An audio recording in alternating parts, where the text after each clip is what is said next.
Hi, ഇന്ന് നമുക്ക് തയ്യാറാക്കാനുള്ളത് chicken liver റോസ്റ്റാണ്. അതിന് നമുക്ക് എന്തൊക്കെയാണ് ചേരുവകളെന്ന് നോക്കാം. അതിനായിട്ട് നമുക്ക് ഇഞ്ചി, വെളുത്തുള്ളി, പച്ചമുളക് പേസ്റ്റ് വേണം. അതിന് ലിവറിലേക്ക് ഇട്ട് കൊടുക്കണം. കുറച്ചധികം എടുത്താൽ അതായിരിക്കും നല്ല ടേസ്റ്റ്. നമുക്കതിലേക്ക് അടുത്തതായിട്ട് വേണ്ടത് മഞ്ഞൾപ്പൊടിയാണ്. മഞ്ഞൾപ്പൊടി ഒരു ശകലം ഇട്ടാൽ മതി. നമ്മളിപ്പോൾ ഇവിടെ ഒരു സ്പൂണേ ഇട്ടിട്ടുള്ളൂ. അതിലേക്ക് മല്ലിപ്പൊടി 1/2 ടേബിൾ സ്പൂണാണ്.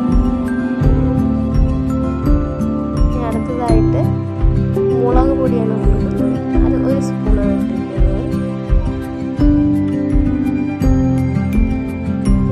ചേർക്കാത്തവർക്ക് കുറച്ച് മുളക് പൊടി, കുരുമുളക് ചേർക്കാത്തവർക്ക് ആവശ്യത്തിന് ചേർക്കാം. മുളക് പൊടി ചേർക്കാം. അതിന് ശേഷം ഉപ്പിട്ട് നല്ലോണം ഒന്ന് ഞെവിടി കൊടുക്കാം. നല്ലോണം നമ്മൾ ഞെവിടി ചേർത്ത് കൊടുക്കും. കാര്യം എന്ന് വെച്ചാൽ ഈ കരളിൽ അങ്ങനെ ലിവറിലായിട്ട് നമുക്ക് ഇതിങ്ങനെ വലുതായിട്ട് പിടിക്കത്തില്ല. അതുകൊണ്ട് എല്ലായിടത്തും പിടിച്ച് ചേരാൻ വേണ്ടി നമ്മൾ നല്ലോണം ഞെവിടി ചേർക്കും.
ഇതിലും ചേർക്കണം.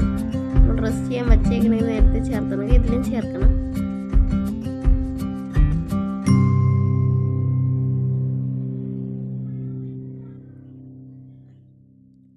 ഇത് 2 പച്ചമുളക് ചെറുതായിട്ട് കുഞ്ഞു അരിഞ്ഞെടുത്തതാണ്. അതുകൂടെ ചേർത്ത് കൊടുക്കണം.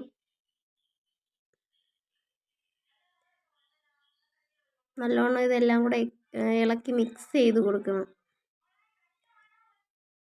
നമുക്ക് കുറച്ച് നേരം ഇത് അടച്ചു വെച്ച് വേവിക്കാനായിട്ട് അടയ്ക്കാം. ഒരു 5 മിനിറ്റ് അടച്ചു വെച്ചാൽ മതി. അപ്പോഴത്തേക്ക് നമ്മൾ ഉള്ളി നല്ലോണം ഇതായിട്ട് കിട്ടും. സവാളയാണ് കേട്ടോ. എന്നിട്ട് നമുക്ക് ഈ നേരത്തെ റെസ്റ്റ് ചെയ്യാൻ വെച്ചേക്കുന്ന ലിവർ ചേർത്ത് കൊടുക്കാം. ലിവർ ചേർത്ത് നല്ലോണം ഈ ഉള്ളിയും ലിവറുമായിട്ട് നല്ലോണം യോജിക്കുന്ന രീതിയിൽ ഇളക്കി കൊടുക്കണം.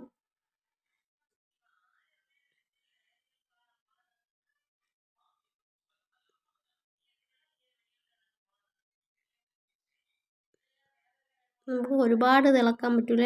ഇളക്കി കഴിഞ്ഞാൽ ഉടഞ്ഞു പോകും. ഇനി നമുക്ക് കുറച്ച് നേരം അടച്ച് വെച്ച് വേവിച്ചെടുക്കാം.